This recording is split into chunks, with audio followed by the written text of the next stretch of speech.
you can feel a little bit of moisture on your hand, it's just right. And if you squeeze it and it feels fairly dry, light over here, please. And you can have a moisture gradient.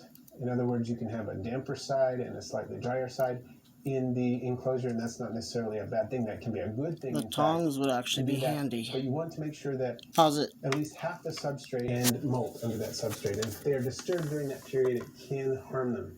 So it's best not to dig into the substrate when it can be avoided. A lot of people ask about what is the preferred temperature range for millipedes. Oh, okay. And for most millipedes, it tends to be similar. All right, we're going to take the molt out. It tends to be the room temperatures at which humans are comfortable. So if you're comfortable, your millipedes probably are too. Somewhere in the low to high 70s is probably great. If it gets down into the 60s Fahrenheit or up into the high 80s falling apart. Fahrenheit, it's probably fine too. But people ask now he's made his way back this way for the millipedes in the form of a heat mat under the enclosure or something like that. Because that the other part if it's molt? In general, the answer is no, because one. Is this what you're talking about? No, up there at the top. Down when they want to cool that's down, nothing. If they hit a heat that's his leg. That's a molt. Yeah, that's what I was asking.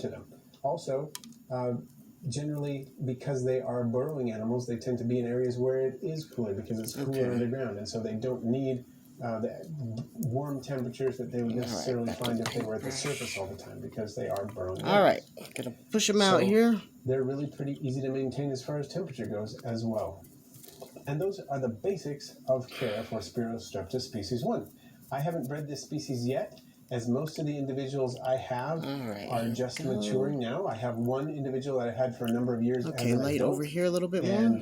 But it's been alone for most of that time. This way a little bit more. So as these younger ones mature, I hope to be seeing some babies soon. But like most millipedes, there's not a lot you need to do if you're taking good care of them for them to reproduce. Some species are more challenging to get to reproduce, but this is one of those species that if you keep it well and you have males and females, you're most likely going to get offspring over there? when the millipedes are properly mature. Double fisting, folks. To that time, which should be happening. Oh, and I can try to move the log to match the light too. Let's talk about the pros and cons of this species. Some of these are pros that apply to most millipedes. One is that they're very low maintenance. That tends to be true of most millipedes. Come on, move that little booty. You can leave them for approximately a week, sometimes longer, without any care, if you make sure that the substrate is properly She's letting me paint her booty. Appropriate substrate in terms of nutrition.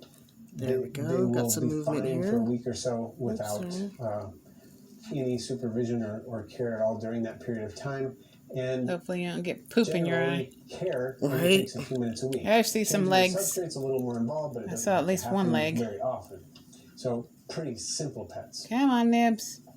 Another pro is that you can handle them. Millipedes There's tend one to be leg pretty out. easy Oh, to handle she went back in. as long as you're gentle with them, and they can't really hurt you. They can release repugnatorial fluid as a defensive mechanism, and we'll talk more about that when we talk about cons. But in general, if you wash your hands, it's not a big deal, and if you handle them gently, they're not as likely to do it. Millipedes can sometimes nibble on your skin. It's not painful and it's not harmful. It generally means that they're just hungry and might need a little protein. It might be time to give them a little fish food or something like that to take care of their protein needs, but it doesn't hurt and it's not going to break the skin or anything like that. And they're just fascinating to watch.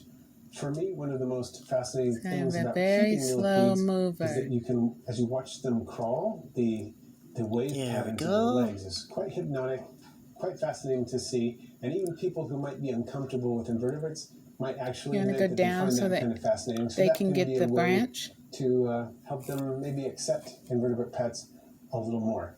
Now, a lot of people find millipedes rather cute. Going Not back everybody, in. but a lot of people do, especially with some gentle exposure. Right there, Millipedes tend to be very communal. In other words, you can keep a group of millipedes together without any problems, and it's very easy to breed them as a consequence of that. So there are a lot of reasons why you might want to keep millipedes, but there are a few reasons why you might not want to keep millipedes. One is the repugnatorial fluid, or defensive fluid that I mentioned before. Now, most millipedes, when they are disturbed, when they feel stressed or threatened, they will release these fluids that are apparently distasteful, though I personally have never tasted them.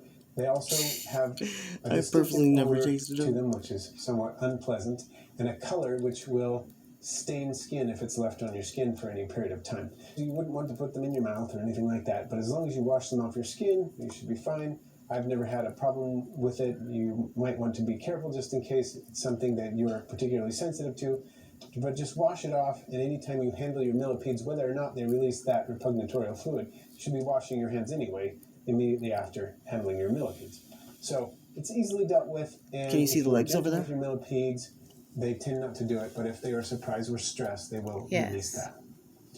that. As far as handling goes, another con is that millipedes are somewhat fragile. So if Okay, you're there we go, handling them good. gently, they're probably not going to be harmed at all. But if you were to drop Got a a good view? millipede from Yeah. You can stop standing this up, if holding you a want. millipede over a hard floor, and you were to drop it on a hard floor, If you that could helps. damage that millipede. It could hurt or kill that's the millipede. okay. So you have to be careful. It is best to handle them over a softer surface, such as carpet, or even just sit down on your floor, on your carpet when you're handling them and hold them over their container, something like that, so that they don't have far to fall. If they do happen to fall, that can help alleviate any worries about the millipedes being damaged when they fall.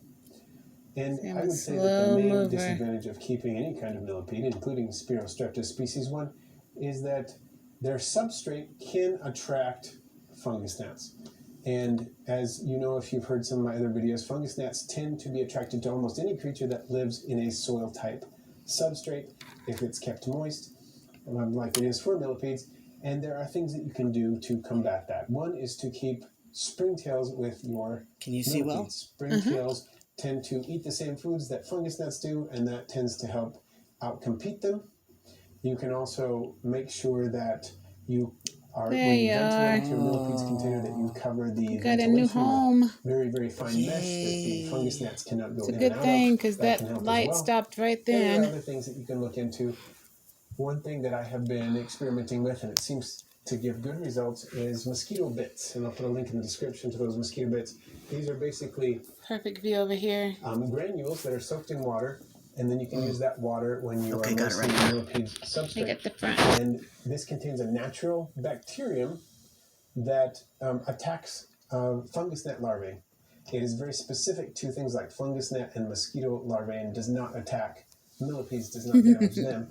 And so you can look into using that We forgot as to a way spray. to combat fungus gnats as well.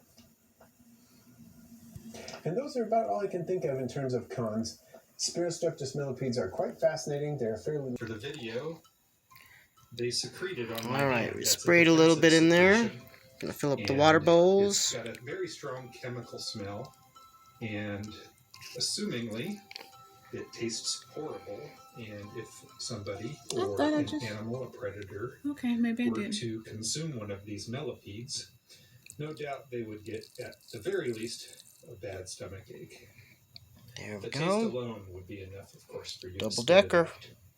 Now, handling any of the U.S. millipedes. Yep, his mom worked a isn't long really an time issue. on These this thing. secretions will Yep. wash off to Getting some it degree. nice and clean and I prepared. do recommend that if you are having children handle Yep, them, this is or you probably are about 30 hours a of young work right person, here. that you go and wash your Downfall hands with before you glue forget that's to. super You glue. don't want to go It grab gives it a something to eat white color. and then have some of Next these time I'll secretions get on definitely your food. I try haven't heard of any hot glue guns. any Just personal not information extreme heat or on the even really read plastic. anything about people getting sick And from, that'll happen at some know, point getting this in their mouth or when they all anything, get but, too big again. So general rule we'll of keep you caution. posted. For Keep the now, millipedes out of your eyes, nose, Bye. and throat. bye. And if you have cuts on your hand, I would recommend that you wear a pair of gloves if you're handling these. And just generally wash your hands after handling, of course.